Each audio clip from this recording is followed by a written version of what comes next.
જય શ્રી કૃષ્ણ. એસએસસી ક્લાસીસના રાજપૂત આયુષના સૌ વિદ્યાર્થી મિત્રોને નમસ્કાર.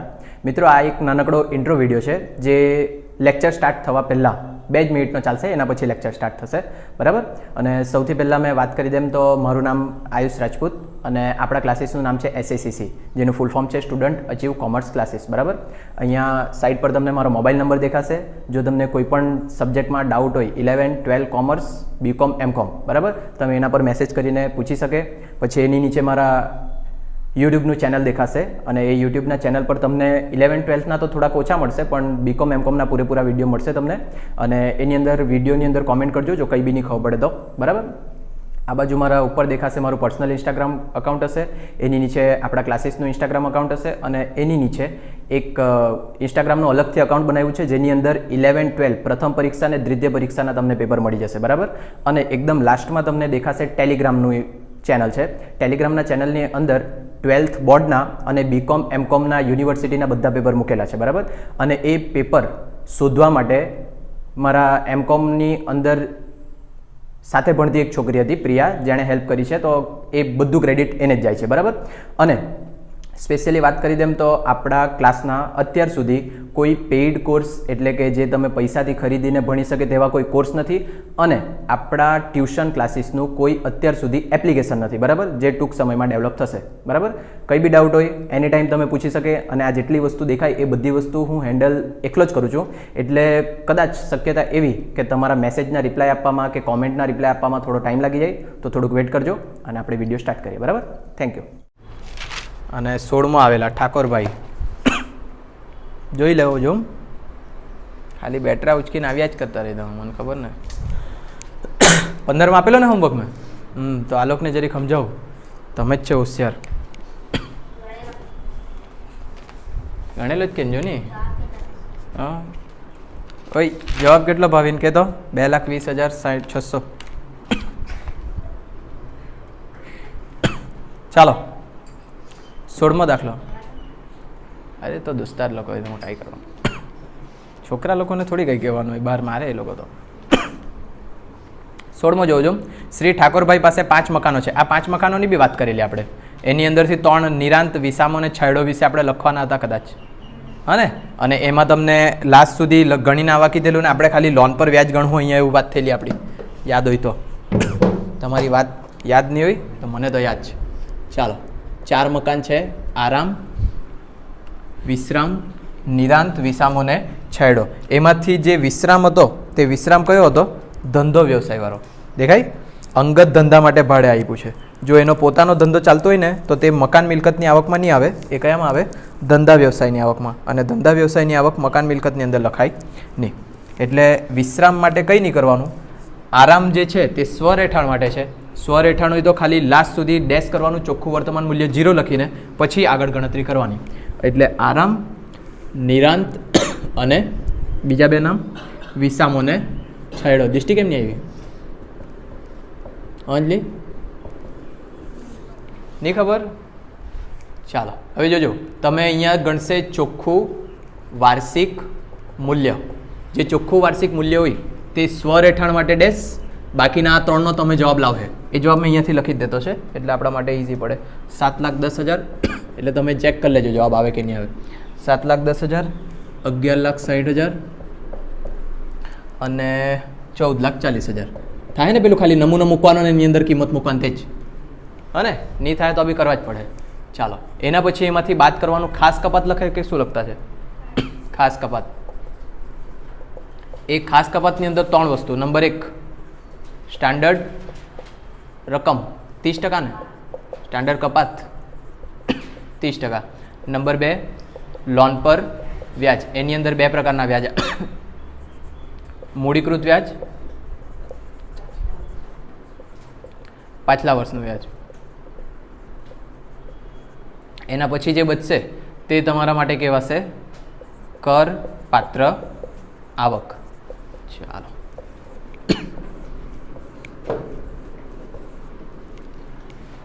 સ્ટાન્ડર્ડ કપાત પહેલાં 30% આપીએ. સ્વરેઠાણના મકાનમાં ડેશ, આના 30% કાઢો. 2,13,000.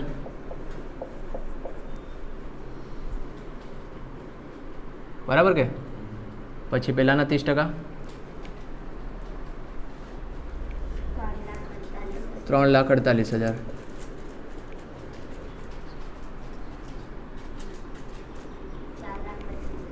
4,32. ચાલો આ બધા આપણે કરવાના માઇનસ. એના પછી મૂડીકૃત વ્યાજ ને પાછલા વર્ષનું વ્યાજ. એના માટે આપણે લોન ચેક કરવા પડે. સ્ટાર્ટિંગથી વાંચીએ. પહેલું મ્યુનિસિપલ આકારણી છે, બીજું વાજબી ભાડું, સ્ટાન્ડર્ડ રેન્ટ, મળવાપાત્ર ભાડું, સ્થાનિક વેરા, ખાલી રહ્યાનો સમય, વસૂલ નહીં થઈ શકે તેવું ભાડું. હવે આવ્યું ઓછીની લોન. ચાલો અહીંયાથી જ આપણે ધ્યાન રાખવાનું છે. ઓછીની લોન પર વ્યાજ. મકાન બાંધકામ માટે 100 રહેઠાણની અંદર 1,50,000 મકાન બાંધકામ માટે, ને પછી નીચે એમ કીધેલું છે મકાન મરામત માટે. પછી મ્યુનિસિપલ વેરા ચૂકવ્યા, તે તો આપણે અત્યારે નહીં કરવાનું કંઈ બી, એ ઉપર તમે લખેલું જ હશે. બાંધકામ સમય દરમિયાનના કુલ વ્યાજનો 1/5 ભાગ, અને નીચે બાંધકામ પૂર્ણ થયાનું વર્ષ. સાદો દાખલો છે, કંઈ ગણતરી નથી કરવાની. જો અહીંયા આપણે બે લખવાના, પાછલા વર્ષનું વ્યાજ અને બીજું મૂડીકૃત વ્યાજ. તો સૌથી પહેલાં આપણે પાછલા વર્ષનું પતાવીએ ને પછી મૂડીકૃત પર જાય. પાછલા વર્ષનું વ્યાજ એટલે જો ઓછીની લોન પર વ્યાજ દેખાય. મકાન બાંધકામ માટે કેટલી લીધેલી? 1,50,000. એટલી લોન નહીં લીધેલી, એટલું શું છે તમારું વ્યાજ? ખબર પડે કે નહીં પડે? ઓછીની લોન પર વ્યાજ ચોખ્ખું આપેલું છે પહેલાંમાં કેટલું? 1,50,000. એટલે આરામની અંદર પાછલા વર્ષનું વ્યાજ કેટલું આવી ગયું? 1,50,000. ગણતરી તો કંઈ કરવાની જરૂર જ નહીં મળે. પછી બાજુમાં વિશ્રામ. વિશ્રામ તો અહીંયા આવે જ નહીં, બરાબર. પછી નિરાંતના ખાનાની અંદર જો કેટલા? 1,11,000. પછી વિસામો, કેમ કે એ ધંધા વ્યવસાયની આવક છે. જોજો અહીંયા મારા પાસે 3 મકાન છે ધારો કે, એકમાં મેં પોતે રહેતો છે, એક મેં ધંધા માટે ભાડે આપ્યું છે, અને એકમાં મારો ધંધો ચાલતો છે. જો જે મકાનમાં મારો ધંધો ચાલે ને તે મકાન મિલકતની આવકમાં નહીં આવે, તે શેમાં જાય? ધંધા વ્યવસાયની આવકમાં. ખબર પડે આટલું બધાને? એટલે એના માટેના હિસાબ કિતાબ જે થાય ને તે અહીંયા થશે, આપણા મકાન મિલકતની આવકમાં થશે નહીં. એટલે આપણે એ ખાનું લખેલું નથી. વાત રહી સ્વવપરાશની. સ્વવપરાશની અંદર ટેક્સ નહીં આપવાનું રહે, પણ જે પેલી કપાત મળે તે કપાતની ગણતરી કરી આપવાની, બરાબર. ચાલો વિસામો. વિસામોની અંદર બાજુમાં નહીં મળે, મકાન મરામત માટે લીધેલી છે. કેટલા રૂપિયા? 50,000. અને છાયડાની અંદર 30,000. તો પહેલાં છાયડાનું અહીંયા લખી દે 30,000, અને પેલું મરામતવાળું જોઈ લો. તો મકાન મરામત માટે 50,000ની લોન લીધેલી છે. 50,000ની લોન પર વ્યાજ.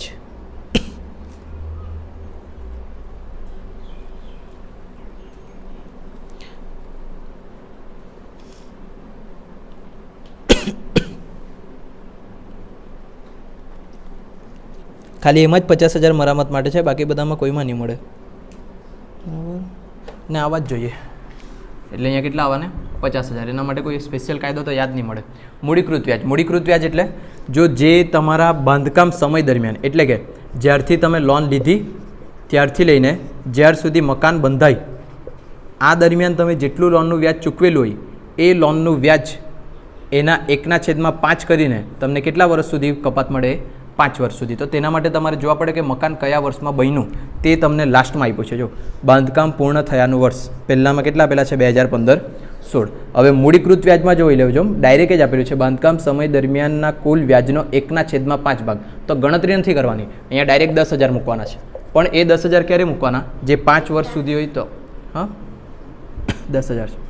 ચાલો, તો આ 15-16માં મકાન બાંધકામ પૂરું થયું, એના પછી 5 વર્ષ સુધી મળશે. એટલે 2016-17, 17-18, 18-19, 19-20 અને 20-21. અને આપણું આકરણી વર્ષ છે 2022-23. તો પાછલું વર્ષ કયું? 2021-22. તો આપણા વર્ષમાં છે અહીંયા નહીં મળે, તો આ લખાય 10,000 નહીં લખાય. બસ આટલું જ ધ્યાન રાખવાનું છે. એટલે આ થઈ ગયું ડેશ. પછી બીજું વિશ્રામ તો લખતા જ નહીં મળે, નિરાંતની અંદર છે જ નહીં. વિસામોમાં છે 15,000, પણ એના માટે બી વર્ષ જો 2020-21થી સ્ટાર્ટ થતું છે. 20-21, 22-23 આવી જ જવાનું, હા ને. એટલે એ લખવા પડશે. નિરાંતની અંદર કેટલા? 15,000. એના પછી કગ્યું લાસ્ટ છાયડો. છાયડોની અંદર કેટલો? 10,000. એમાં છે 19-20. તો આ 19-20 પછી 20-21, 22-23 આવી જ જવાનું એ બી, બરાબર. એટલે એ કેટલા લખીએ? 10,000 કયામાં? છાયડો. કંઈ લોચા માર્યા ને? આ 15 આમાં છે ને વિસામોમાં, એટલે આ વિસામોમાં 15 અને છાયડોમાં 10. આ એક વખત ચેક કરવા પડે. કદાચ એવું મને કંઈક યાદ છે કે બાંધકામ માટેની લોન પર વ્યાજ અહીંયા કપાત નહીં મળે 50,000, હા ને. પણ તે ચેક કરવા પડે, પછી ફાઇનલ ખબર પડશે. આમાં તો નથી જ લખેલું.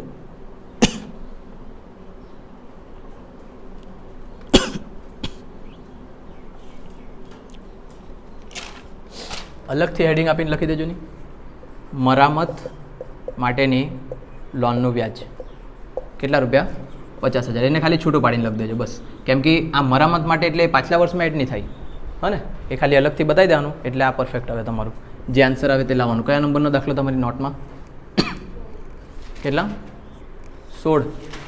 કાં તો પહેલાં ફોટા પ્રમાણે નંબર લખું તે વધારે સારું, હા ને. આ તમારા ફોટામાં 16 નંબરનો છે. વ્યાજવાળું એક વખત પાછું સમજી લેજો, જો નહીં ખબર પડતી હોય તો. એકદમ સિમ્પલ જ વસ્તુ છે, પણ દર દાખલામાં કંઈક ને કંઈક અલગ આપતા છે. એટલે જો મેં તમને એમ કેમ કે 2020-21ની અંદર તમારું મકાન બંધાયું છે, બરાબર. એ મકાન બાંધકામ કરતા હતા ને, તેના માટે તમે લોન લીધેલી 2016-17માં. 2016-17ની અંદર તમે 10 લાખની લોન લીધેલી અને પછી મકાન બાંધકામ કરવાનું ચાલુ કરેલું. એ 10 લાખની લોન પર એક વર્ષમાં તમે 10% પ્રમાણે 1 લાખ રૂપિયા શું ચૂકવતા હતા? વ્યાજ ચૂકવતા. આટલું ખબર પડે? સાદું ઉદાહરણ, બરાબર. આ 16-17, પછી 17-18, 18-19 અને 19-20 આટલા ટાઈમ સુધી તમે લોન ચાલુ છે, વ્યાજ ચૂકવતા છે. એટલે 1 લાખ, 2 લાખ, 3 લાખ ને 4 લાખ. તો ટોટલ કેટલું વ્યાજ ચૂકવ્યું તમે? 4 લાખ. ક્યારથી ક્યાર સુધીમાં? જ્યારથી લોન લીધી અને આપણું મકાન બંધાઈ ગયું ત્યાર સુધી. હજુ બી એવું નથી કે લોન પતી ગઈ, લોન તો કન્ટિન્યુ ચાલુ જ છે, પણ આપણે ખાલી આટલું જ જોવાનું. હવે આ જોતાં આ જે 4 લાખ આવ્યા ને વ્યાજના ચૂકવ્યા, ગવર્મેન્ટ તરફથી આ પૈસા તમને તમારી આવકમાંથી બાદ મળે. પણ 4 લાખ એક જ વર્ષે બાદ આપી દે ને તો ગવર્મેન્ટ ઘાટામાં ગઈ લાગે, હા ને. કેમ કે આવા એક જણ થોડી છે કે એવા લાખો કરોડો લોકો છે, બરાબર. તો ગવર્મેન્ટે નક્કી કરેલું છે કે આ જે 4 લાખ છે એ તમને કેટલા વર્ષ સુધી બાદ મળે? 5 વર્ષ સુધી. સરખા પ્રમાણમાં એટલે ભાગ્યા 5 કરીએ તો 80,000 થાય, બરાબર ને. જે આ 80,000 છે ને તે તમારા 5 વર્ષ સુધી બાદ મળે તમને. આ 20-21ની વાત પડી હતી, તો એના પછીના 5 વર્ષ એટલે 21-22, 22-23, 23-24, 24-25 અને 25-26. હવે જો મેં હિસાબ કરતો અને મારું આકારણી વર્ષ 2027-28 હોય તો મારું પાછલું વર્ષ 26-27 થવાનું. તો આ 80,000 મને 26-27માં બાદ મળશે? નહીં મળે. એટલે ખાલી આ 5 વર્ષ સુધીમાં આ મૂડીકૃત વ્યાજ મને બાદ મળે. એટલે તમારા પહેલા વખતમાં મેં 10,000 નહીં લખ્યા, ખબર પડે. અને આની અંદર બંનેમાં આવ્યા. હવે ઘૂસી જાય પરફેક્ટ એકદમ, બરાબર. અને જો ધારો કે મેં હિસાબ કિતાબ કરતો 22-23નો, તો પાછલું વર્ષ મારું 21-22 થવાનું. તો 21-22ની અંદર આ 10 લાખની લોન તો ચાલુ જ છે, એના પર વ્યાજ 10% પ્રમાણે કેટલું થાય? 1 લાખ. તો પાછલા વર્ષનું વ્યાજ મારું કેટલું? 1 લાખ. ક્લિયર ખબર પડે? એટલે પાછલા વર્ષનું એટલે જે વર્ષની તમે ગણતરી કરતા છે તે વર્ષનું લોનનું વ્યાજ. અહીંયા તો બધું ડાયરેક્ટ આપેલું છે, ગણતરી કરવા પડતે તો થોડું ખાડ પડે, હા ને. અને અત્યારે ત્રીજી એક વસ્તુ આવી, મરામત. જે મરામત માટેની લોનનું વ્યાજ લીધેલું હોય ને તે બી બાદ તો મળે, પણ તે અલગથી લખવાનું, બસ આટલું જ. ઘૂસી ગયું બધું, હા ને. એટલે આ મકાન મિલકતમાં પૂરેપૂરા માર્ક્સ લાવવાની ટ્રાય કરજો. આનાથી વધારે ટ્વિસ્ટ કંઈ નહીં મળે આ દાખલાઓમાં, બધામાં હરકું જ. આનો ફોટો પર લેમ, આ જ નમૂનામાં બીજો દાખલો ગણી કાઢીએ. પ્લસ માઇનસ કરીને જવાબ લઈ આવજો. ને ભૂલી જાય તો વિડીયો બધાના બનાવ્યા જ છે, પગારના બી બનાવ્યા છે ને મકાન મિલકતના બી. ચાલો નેક્સ્ટ. ઠાકોરભાઈ પછી એપ્રિલ 19 વાળો. નીચે આપેલ શ્રી વિકાસ, એ જ છે ને? નીચે આપેલ શ્રી વિકાસ, અહીંયા ઉભરો ને કંઈક બીજું બી કરેલું છે. સ્થાનિક વેરો વ્યાજ કરતું વધુ 30,000 મળવા પાત્ર છે. હા હેલો, જો અહીંયા મેં કાયદોની વાત કરતો હતો તે બોર્ડ પર જોજો બધા. જે મરામત માટેની લોન લઈને તમે, એવું જ મને યાદ હતું કે કંઈ યાદ છે મને. મરામત માટેની જો લોન લઈ તેના પર જે વ્યાજ હોય ને એમાં વધુમાં વધુ 30,000 સુધી જ બાદ મળે, હા ને. આ કાયદો મેં ભૂલતો હતો. જો વધુમાં વધુ 30,000 સુધી જ બાદ મળે તો અહીંયા 50,000 બાદ આપી શકું? નહીં આપી શકું. કેટલા આપી શકું? ખાલી 30,000. જો ધારો કે 20,000 હોતે ને તો 20,000 તમે પૂરા લખી શકતે. જો 25 હોતે તો બી પૂરેપૂરા લખી શકતે. પણ જો 32,000 હોતે તો તમે કેટલા લખી શકે? ખાલી 30. યાદ આવે આ કાયદો? મગજમાં બેહાડી રાખજો, હા ને. જે મરામત માટેની લોન લીધેલી હોય તેના પર મેક્સિમમ કેટલું વ્યાજ બાદ મળે? ખાલી 30,000. એનાથી વધારે મળે નહીં. અને એમાં બી પાછું 2019 પછી જ લીધેલી હોવા જોઈએ. કોઈ સ્પષ્ટતા નહીં મળે એટલે આપણે એવું જ સમજવાનું કે 2019 પછી લીધી, કેમ કે આ 2019 પછી કાયદો આવ્યો, હા ને. એટલે જે લોન હવે પેપરમાં તો આના પછીનું જવાનું એટલે વાંધો જ નહીં મળે, બરાબર. યાદ રાખી લેજો. 2019 પહેલાં આવો કાયદો નહીં હતો. જો 2019 પહેલાંના હિસાબ કરતા હોતા તો આપણે કેટલા લખતા હતા? 50,000 જ લખતે. 19 પછીના કાયદામાં એ ચેન્જ થઈ ગયું ને કેટલા લખી શકે તમે? ખાલી 30,000. વધ્યા આગળ હવે, હા ને. ચાલો, એટલે આ ફોટો પાછો પાડવો પડે ને. એમ એક વસ્તુના કાયદા છે એવું યાદ આવે પણ કાયદો યાદ નહીં આવે. ચાલો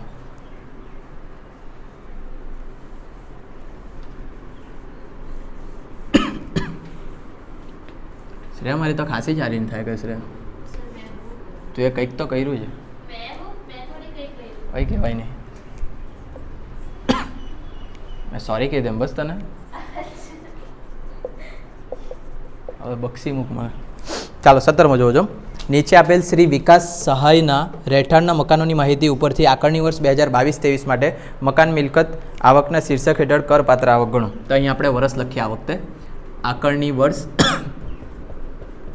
22-23 તો પાછલું વર્ષ 21. ચાલો જો 4 મકાન છે. પહેલાં હેતુ જોઈ લે બધાના. મકાન નંબર 1 રહેઠાણ માટે ભાડે આપેલ, તો આપણા માટે તો ભાડે જ થયો એટલે આ તો ગણવાનું. મકાન નંબર 2 ધંધા માટે ભાડે આપેલ. જો અહીંયા એવું લખેલું હતું સ્વ વપરાશનો ધંધો, જો પોતાનો ધંધો હતો ને તો ધંધા વ્યવસાયમાં જાતે, પણ કોઈ બીજાને ધંધો કરવા આપ્યું છે તો તમારા માટે એ કેવું છે ભાડેથી જ છે એટલે બીજું બી ગણવાનું. ત્રીજું સ્વ વપરાશ નહીં ગણવાનું. ચોથું સ્વ વપરાશ એ બી નહીં ગણવાનું. બરાબર, પણ એ નહીં ગણવાનું એટલે ચોખ્ખું વાર્ષિક મૂલ્ય સુધી નહીં ગણવાનું. એના પછી વ્યાજ ને એ બધી કપાત તો આપવાની. ચાલો જો તો મેં એવું માનું કે તમે ત્યાં સુધી ગણશે અને ત્યાં સુધીનો મેં આન્સર લખતો છે. ચોખ્ખું વાર્ષિક મૂલ્ય 3,84,000 આવશે મકાન નંબર 1માં. મકાન નંબર 2માં આવશે 6,36,000 અને આ બંને તો સ્વ વપરાશના છે એટલે કેટલા આવશે 0 અથવા તો ડેશ. ચાલો સૌથી પહેલાં સ્ટાન્ડર્ડ કપાત 30% કાઢવાના 30%.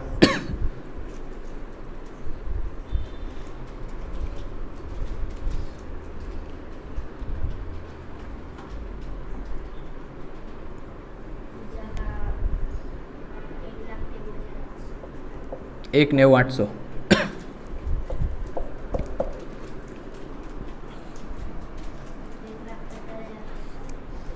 1,15,200 બરાબર. પેલું બધું ઉપરનું તો થઈ જાય ને, વારંવાર પૂછતો છે પણ તમે શું કરે તમે જ જાણે.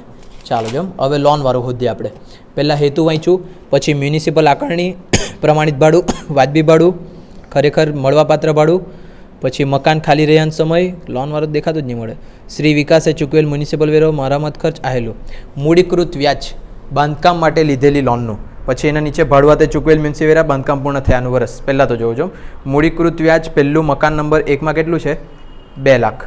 મકાન નંબર 1ની અંદર છે 2 લાખ એટલે એમ જોવા જાય તો મૂડીકૃત વ્યાજ આપણે અહીંયા લખી શકીએ 2 લાખ કે પછી 1/5 કરવાનું બાકી છે. બાકી છે ને મૂડીકૃત વ્યાજ ટોટલ આપ્યું છે. ટોટલ આપ્યું એટલે આપણે 1/5 કરી દો. કેટલા આવે 2 લાખ ભાગ્યા 5 ચોક 20-40,000 બરાબર ને. ચાલો હા ખાઓ આરામથી બગાસા ખાઓ. વર્ષો પછી એક તો આવ્યા હા ને. જોઈ લો અહીંયા આ 40,000 કેવી રીતના ખબર પડે ને. પહેલાં 5 વર્ષ માટે કરવાના તે એ 40,000 લખ્યા પણ આપણે વર્ષ ચેક કરવાનું બાકી છે. 2016-17માં બાંધકામ પૂરું થયું. 17-18 18-19 19-20 20-21 અને 21-22 આપણે 21-22 આવી ગયું એટલે લખવાનું 40,000 બરાબર. પછી નેક્સ્ટ 3 લાખ. પછી 16-17થી નહીં ગણવાનું હોય.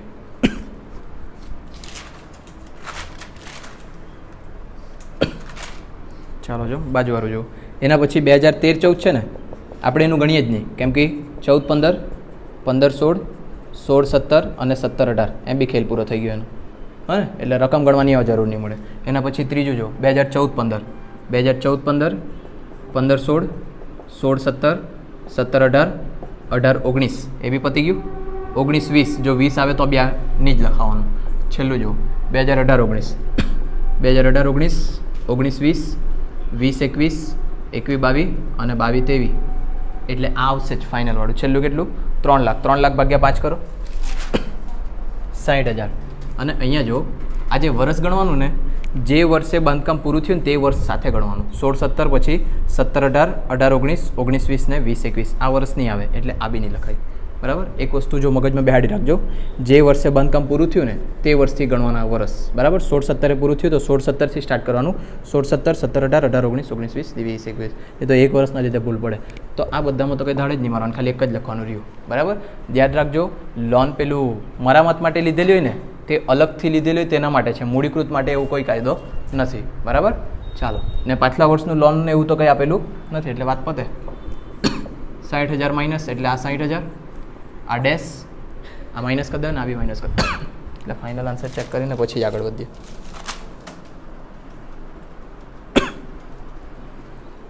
આમાં કંઈક આટલા આવતા છે 268,800 અને આમાં આવશે 445,200. પહેલામાં 60,000 બરાબર છે હા ને, એટલે આ બી સાચું જ છે. ધ્યાન રાખજો, જે વર્ષે પૂરું થઈ ગયેલું હોય ને બાંધકામ તે વર્ષથી વર્ષ ગણવાના. બરાબર. ચાલ નેક્સ્ટ.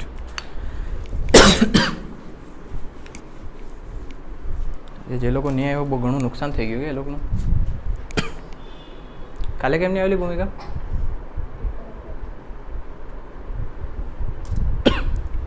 અને પેલી કેમ નહીં આવે મહેક? આજે એમ તો બર્થડે બી ગઈ ને, તો ચોકલેટ યાર તમે યાર આવું કરે ને એટલે કમસે કમ એક વરામાં એક દિવસ તો તમે કંઈ આપે. ચાલો જો કાનજીવાળો દાખલો. કાનજી 4 મકાનોનો માલિક છે ને અહીંયા મેં ભાડા પર રહ્યા કરું.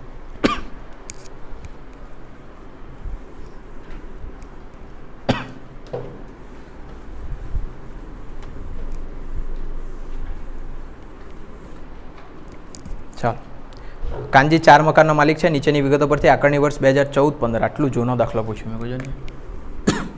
આકારણી વર્ષ 2014-15 અને પાછલું કયું થાય 2013-14. હવે આટલો જૂનો વર્ષનો નહીં પૂછાય કેમ કે હવે બહુ બધું બદલાઈ ગયું. આપણે બદલાયેલા પ્રમાણે જ ગણીએ. કરપાત્ર આવક શોધવાની છે. બધી વિગત વાંચી લે. મ્યુનિસિપલ મૂલ્ય, વાજબી મૂલ્ય, પ્રમાણિત ભાડું, મળવાપાત્ર ભાડું, સ્થાનિક કરવેરા, વસૂલ નહીં થઈ શકે તેવું ભાડું, ખાલી રહેવાનો સમય અને ભાડુઆતની સગવડ માટેના ચૂકવેલા ખર્ચા. આ બધી વસ્તુ એટલે પહેલામાં ડાયરેક્ટ આવવાની તે. બરાબર. નીચે હવે હવાલા વાંચી લે એક વખત, કેમ કે હવાલાની અંદર જો તમારું ઉપરનું કંઈ ચેન્જ થતું હશે ને તો આપણે આજે ઉપરનું બી બતાવવા પડે. જોઈએ જો પહેલો હવાલો.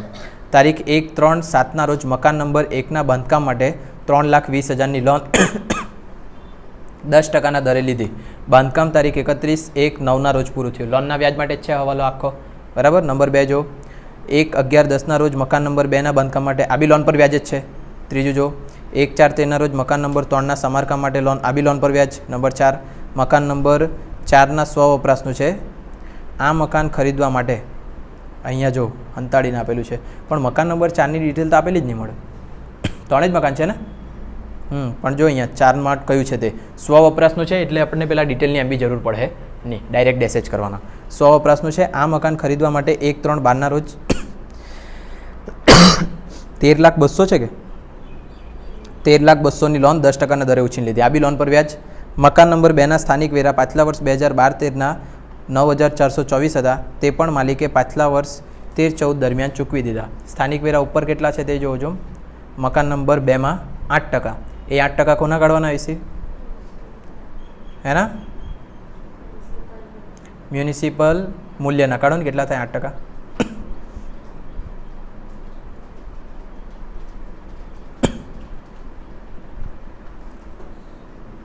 કેટલા? ચાલો આ પાછું સમજો. સ્થાનિક વેરાની જે વાત કરી છે ને, સ્થાનિક વેરા મકાન નંબર 1ની અંદર 7%. જે કોના કાઢવાના? મ્યુનિસિપલ મૂલ્યના. જો ચોખ્ખા ટકાની કીધેલો હોય તો હંમેશા મ્યુનિસિપલ મૂલ્યના જ કાઢવાના. એના પછી મકાન નંબરમાં 2માં 8% તો તમે કાઢે ને મકાન નંબર 3માં 5%. તો પહેલાં આ 7% કાઢો ને કેટલા આવે તે જોવો ને. મ્યુનિસિપલ મૂલ્યના 7% કાઢો કેટલા આવે? બસ માંદા પડી રહ્યો, બગાસા ખાયા કરો, હોઈ જાઓ આરામથી, તો તમને આવડશે. હજુ પેલા આવ્યા છે આડત માલ ગણવા. આડત માલ નહીં ગણવાના. 9,240. પછી 8% કાઢો. 8% છે ને.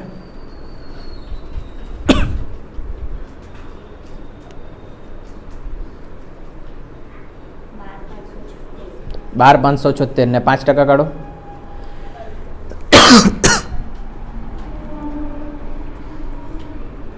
4,860.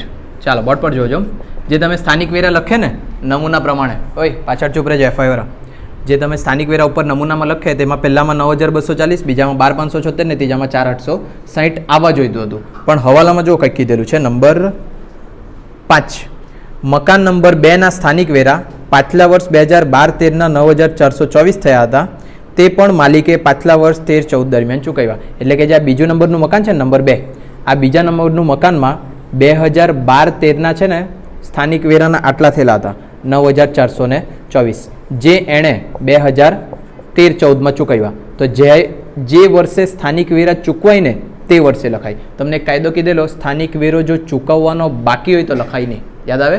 અને ચૂકવવાનો બાકી હોય તો લખાય નહીં. તો જે વર્ષે ચૂકવાય ને તે વર્ષે એની અંદર લખી આપવાનો. કેટલા લખવાના અહીંયા? 9424. એટલે ટોટલ થઈ જશે 22000 કીધેલા ને.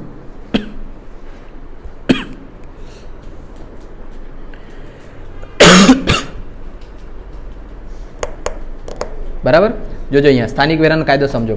જો સ્થાનિક વેરો ચૂકવવાનો બાકી હોય તો નોંધાય નહીં. જે વર્ષે ચૂકવાય તે વર્ષે લખી દેવાનો. પછી એ ગમે તે વર્ષનો, એ કંઈ ફરક નહીં પડે. ક્લિયર આટલું બધાને? એટલે જે વર્ષે તમે સ્થાનિક વેરો ચૂકવે તે વર્ષે લખવાનો. એ કયા વર્ષનો છે એ મહત્વનું નથી. પણ એક વસ્તુ ધ્યાન રાખજો, ચૂકવવાનું બાકી હોય તો લખાય નહીં. એટલે સ્થાનિક વેરામાં તમારે આટલા પૈસા લખવાના. ચાલો હવે આગળ વધીએ આપણે. આના આન્સર મેં લખી દીધો છે.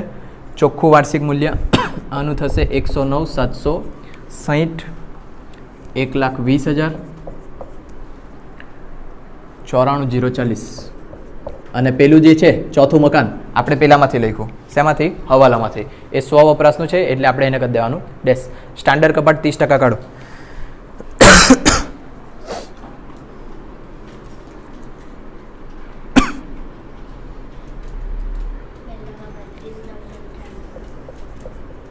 $32,928, 36,000,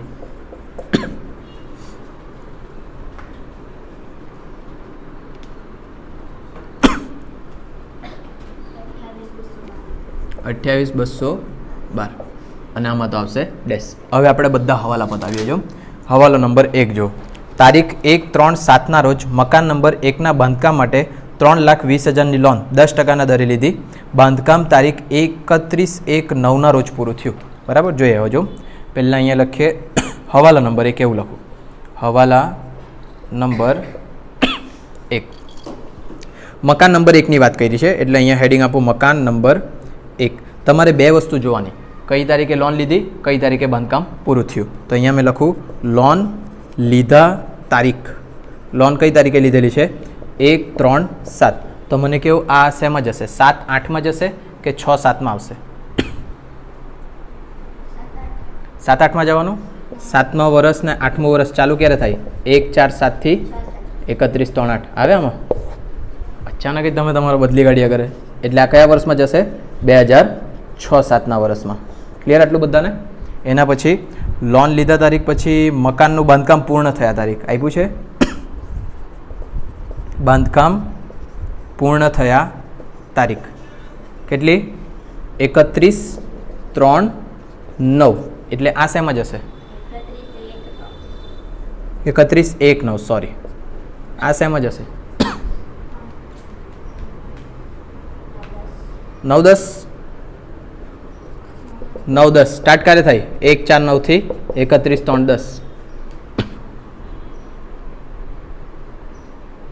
આવે કે 9/10માં? 8/9. દર વખતે મરચા માર્યા કરે તમે લોકો આમાં. 2008-2009. તો હવે પહેલાં લોનનું વ્યાજ ગણીએ. પણ લોનનું વ્યાજ ગણીને મને લાગે નહીં કે આમાં 5 વર્ષ સુધી આવવાનું છે. તમને શું કીધેલું? જે વર્ષમાં બાંધકામ પૂરું થાય ત્યારથી લઈને 5 વર્ષ સુધીમાં તમને મૂડીકૃત વ્યાજ બાદ મળે. તો જો મેં અહીંયા લખું 2008-9, 9-10, 10-11, 11-12 અને 12-13. પતી ગઈ વાત. આપણું કયું છે? 13-14. એટલે ગણવાની જરૂર છે અને નહીં મળે. બરાબર. અહીંયા જો ગણવું હોય તો કેવી રીતના ગણાય તે બી જોઈ લેવું. જો પહેલાં 6-7નું વ્યાજ ગણીએ. 2006-7 લોન કેટલા રૂપિયાની લીધી? 3,20,000 ને દેખાય લોન? 3,20,000 પર કેટલા ટકા? 10%. કઈ તારીખે લોન લીધેલી છે? 1/3/7. તો કાઉન્સમાં તારીખ લખીએ. 1/3/7 થી વર્ષ પૂરું થાય 31/3/7. ખબર પડે? આ વર્ષ પૂરું થશે 31/3/7. કેટલા માસ થાય? એક જ મહિનો થાય ને? 1 માસ ગુણ્યા 1/12.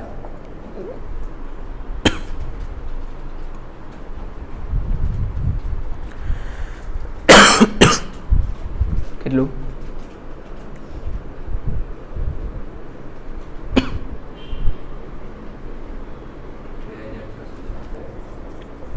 67 કરી દેમ.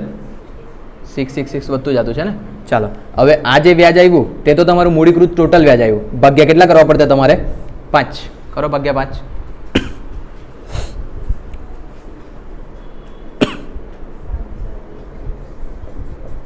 533.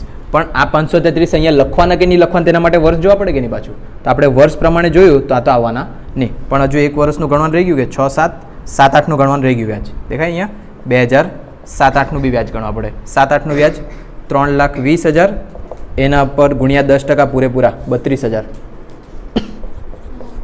ખબર પડે ને?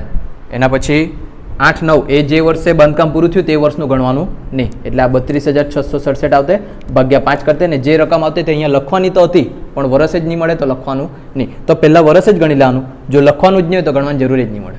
ક્લિયર? આટલું પેપરની અંદર વાત કરું, અત્યારે ખાલી બતાવી મૂક્યું. ચાલો પછી જોઈએ આપણે હવાલો નંબર 2. હવાલો નંબર 2 અહીંયા હેડિંગ બી આપી દે. જો શું કીધેલ છે? 1/11/10 રોજ 1/11/10 રોજ મકાન નંબર 2 એટલે અહીંયા મકાન નંબર 2 ની વાત કરી. હવાલો નંબર 2 સાથે લખી દે મકાન નંબર 2. તો તમને 2 તારીખ જોઈએ, બીજું બધી માથાકૂટે જ જવા લો. 2 તારીખ શોધવાની. લોન લીધા તારીખ અને બાંધકામ પૂર્ણ થયા તારીખ. લખાવ બંને તારીખ શોધીને. લોન લીધા તારીખ 1/11/10 અને બાંધકામ પૂર્ણ થયા તારીખ 1/9/12. ચાલો તો વર્ષ નક્કી કરી આપો. 2010-11 કે 11-12 કે 13-14 કે કયું?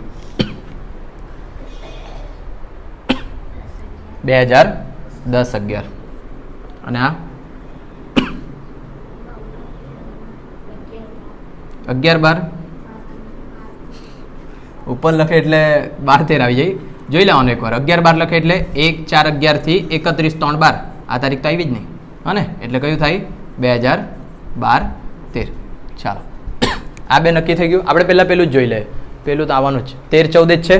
12-13 પછી આવી જવાનું એટલે વ્યાજ ગણવા પડે આ વખતે. બરાબર? કે નિર્ણય લઈ લેજો પેપરમાં, ખોટું ગણ નહીં કરતા. જો હવે સૌથી પહેલાં આ બંનેની વચ્ચે કેટલું વ્યાજ છે તે નક્કી કરવાનું. એટલે મેં અહીંયા લખું 2010-11નું વ્યાજ. એના માટે હવે જોવા પડે કે લોન કેટલાની લીધી અને ટકા કેટલા છે. 34,000 છે કે 3,40,000 છે? 3,40,000 ને? 3,40,000ની લોન, એના પર 12% લેખે વ્યાજ. મહિના બી ગણવા પડશે. લોનની તારીખ છે 1/11/10 થી આ વર્ષ તમારું 10/11 પૂરું ક્યારે થશે? 31/3/11. 11, 12, 1, 2 ને 3 5 મહિના થાય કે? કાઢો 5 માસનું વ્યાજ.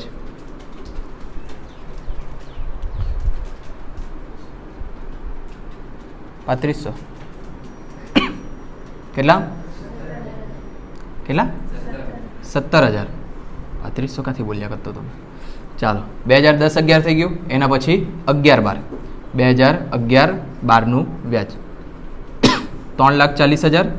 હવે એમાં તો કોઈ તારીખ નહીં આવવાની, આખા વર્ષનું જવાનું એટલે ગુણ્યા 12% કાઢી દો ડાયરેક્ટ.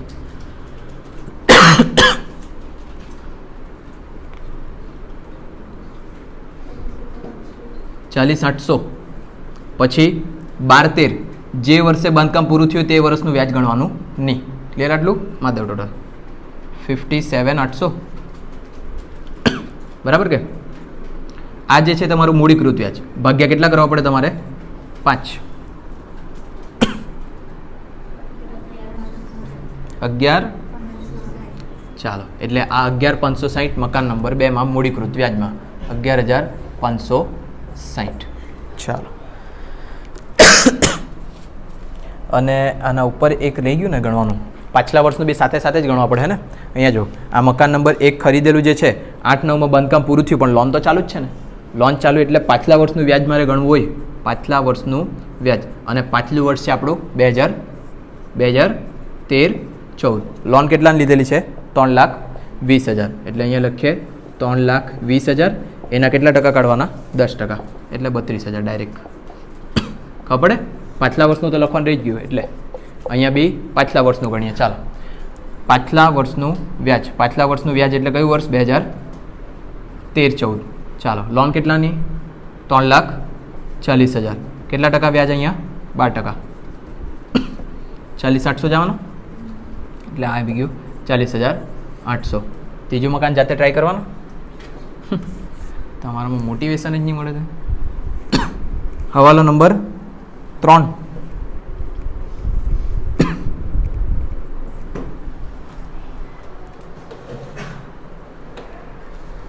12% લોન લીધી 1/9/12 રોજ પૂરું થયું. આ લોન તારીખ 31/8/18 રોજ પરત કરી. આ તો મને કોઈ કીધું જ નહીં. પેલી તારીખ 31/8/13 રોજ પરત કરી હતી આ લોન. તમે લોકો તો છે ને યાર ઢોર ઢંખર છે. અહીંયા જો પાછલા વર્ષનું વ્યાજ આ બાજુ ગણું મેં. હરકું વાંચવાનું બધી વસ્તુ એમ જોડીને જવાનું. પાછલા વર્ષનું વ્યાજ, પાછલું વર્ષ એટલે 2013-14 આવવાનું, બરાબર. હવે જો મેં એનું વ્યાજ ગણું કેટલા રૂપિયા છે? 3,40,000. 3,40,000 પર 12% પ્રમાણે મારે વ્યાજ કરવાનું. પણ લોન જો ને ક્યારે રિટર્ન કરી દીધેલી, જ્યાં સુધી રિટર્ન કરી દીધી ત્યાર સુધીનું જ વ્યાજ ગણવાનું આપણે. ક્યારે રિટર્ન કરી? 31/8/13. અહીંયા મેં લખું 31/8/13. આ તારીખે રિટર્ન કરી દીધી. આપણું વર્ષ ક્યારે થયેલું ચાલુ? 1/4/13. તો જે વ્યાજ આપવા મેં તે આટલા ટાઈમનું આપવાના. જો લોન રિટર્ન થઈ ગયેલી તો એના પછી આગળના મહિનાનું વ્યાજ કેમ આપવાના? ખબર પડે આટલું? એટલે નાની નાની વસ્તુનું ધ્યાન રાખવા પડે. કેટલા માસ? 4, 5, 6, 7 ને 8, 5 માસ. એટલે અહીંયા ગણો ગુણ્યા 5/12. એટલે એ આવવાના 17,000. ખબર પડે શું હતું? આખું વાંચેલું જ નહીં હતું આપણે એટલે. ચાલો હવે આવ્યા હવાલો નંબર 3 પર. તારીખ 1/4/13 રોજ મકાન નંબર 3ના સમારકામ માટે 5 લાખની લોન લીધી 8% દરે. ચાલો હવાલો નંબર 3. ક્યારે લીધી? તારીખ 1/4/13. જો 1/4/13 લીધી તો આપણા જ વર્ષે લીધી કે નહીં? તો મૂડીકૃત વ્યાજ આવે? હા કે ના? હા કે ના? નહીં આવવાનું. ડાયરેક્ટ કયું આવવાનું? ખાલી પાછલા વર્ષનું. તો અહીંયા લખીએ ડાયરેક્ટ પાછલા વર્ષનું વ્યાજ. ચાલો હા, તો એના માટે પેલો કાયદો છે ને 30,000 સુધીનું જ લખવાનું, બીજું નહીં લખવાનું. હા ને, પણ પાછલું વર્ષે જ થવાનું કે તમારું 2013-14. કાં ગયું? 1/4/13 રોજ મકાન નંબર 3ના સમારકામ માટે 5 લાખની લોન લીધી. સમારકામ ને બાંધકામ બંને અલગ અલગ તો નહીં મળે ને. ચાલો કંઈ નહીં. 5 લાખ ગુણ્યા કેટલા ટકા? કેટલા ટકા? 8%. બધા એક ખીચડી જ જેવી કરી મૂકેલી. અને મહિના ગણી. તમારું વર્ષ સ્ટાર્ટ થયું 1/4/13. લોન સ્ટાર્ટિંગમાં જ લીધેલી છે પાછી, એટલે આખા વર્ષનું જ કાઢવાનું. દેખાય ને? 1/4/13 શરૂઆતમાં જ લીધી એટલે આખા વર્ષનું જ કાઢવાનું, કંઈ ગણતરી નહીં કરવાની. 5 લાખના 8%, 8×5 40,000. અને એ 40,000 હવે મને સમારકામ અને બાંધકામ બંને અલગ અલગ છે. બાંધકામ એટલે તમારું એક ફ્લોરનું મકાન છે, એના ઉપર હજુ એક ફ્લોર બનાવે, તે બાંધકામ કહી શકે તમે. પણ આ સમારકામ એટલે ફર્નિચરને એવું બધું કરાવે ને તે, એના માટે એવો કોઈ કાયદો નથી. લગભગ અહીંયા બી 40 જ લખ્યું છે, બરાબર જ છે. એટલે પાછલા વર્ષમાં વ્યાજમાં કેટલું લખાય? 40,000. પાછું કીધું છે બાંધકામ માટેની લોનનું વ્યાજ હોય ને તો 30,000 સુધી કરમુક્ત, એનાથી વધારે નહીં આપી શકે. પણ સમારકામ એ બાંધકામ નહીં મળે. સમારકામ એટલે અંદર તમે ફર્નિચર કરાવ્યું હશે, કાં તો કલર કરાવ્યો કે કંઈ બી કરાવ્યું હશે, અને એના માટે એવો કોઈ કાયદો નહીં મળે. તે 40,000 બહુ ગૂંચવાઈને જ રહી જવાના છે તમે આમાં. જો તમે એમ જોવા જાય ને તો તમારાથી ખાલી આ લોન પર વ્યાજ જ નહીં ગણાય, બાકી બધું ગણાઈ જાય. અને તો આ 2 લીટીની જ મગજમારી છે. જેટલા વિડીયો જોવાય ને તો તેમાં ખાલી 2 લીટી જ જોવાની. અને હરકી રીતના જોઈ લાજો. જો નોર્મલ પૂછાઈ ગયું ને, આના પહેલાંનો દાખલો નોર્મલ કહેવાય, કેમ કે એમાં આવું બધું ગણવાનું નહીં હતું. એવું નોર્મલ પૂછાઈ જાય તો સારું, નહીં પૂછાય તો આગળવાળામાં લખી લો. ચાલો હું કંઈ અંજલી નહીં બતાવે આગળવાળા. હા જો ને આ જંગલી. ચોથું મકાન, હવાલો નંબર 4. મકાન નંબર 4 સ્વ વપરાશનું છે. ઓય છોકરાઓ, મકાન નંબર 4 સ્વ વપરાશનું છે. આ મકાન ખરીદવા માટે તારીખ 1/3/12 રોજ 13,200,000ની લોન 10%ના દરે લીધી. ડાયરેક્ટ કાઢો ને 10%, કેમ કે 1/3/12 મકાન બાંધકામનું પૂરું થયું તેની તો કોઈ માહિતી નથી, એટલે આપણે કન્ટિન્યુ જ કરવા પડશે. 10% કાઢો ને કેટલા થાય? આટલા. ચાલો અહીંયા શું થયું તે જો. ક્યારે લોન લીધેલી? બરાબર, અચાનક જ જો અહીંયા આ 12-13-12માં લોન લીધી, એટલે કે 2012ની અંદર, એટલે 12-13ની લોન છે. પરત કરવાની વાત નહીં કરી, એટલે 13-14માં બી લોન તો ચાલુ જ છે ને. અને આ જે તારીખ છે, આ તારીખ આ વર્ષની છે, એટલે આવતા વર્ષે તો આખા વર્ષની જ લાગવાની. આખા વર્ષની લાગવાની એટલે આપણે ડાયરેક્ટ લખી શકીએ. અને તે છતાં અહીંયા બતાવવું હોય તો બતાવી દેતો છે. હવાલો નંબર કયો? 4. બરાબર. મારે જોઈએ પાછલા વર્ષનું વ્યાજ. પાછલું વર્ષ એટલે 2013-14. હવે 13-14ની વાત આવે, લોન લીધેલી છે આટલી 100 આટલા, બરાબર, ગુણ્યા કેટલા ટકા? 10%. હવે એ લોકોએ તારીખ 1/3/12 એટલે કે આના પહેલાના વર્ષે લોન લીધેલી ને, તો આ વર્ષે તો આખા વર્ષનું જ વ્યાજ ચૂકવવાનું, એટલે કોઈ તારીખ ગણવાની જરૂર નથી. ચાલો બસ આ તમારો દાખલો. માઇનસ કરો એટલે જવાબ કન્ફર્મ કરીએ. આમાં કઈ આટલા છે 44,832, 55,440.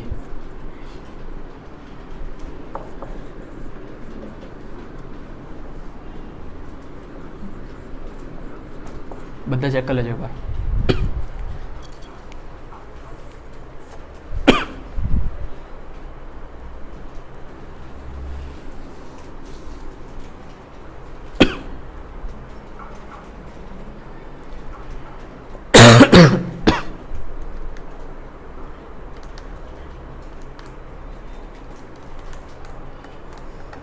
બરાબર છે.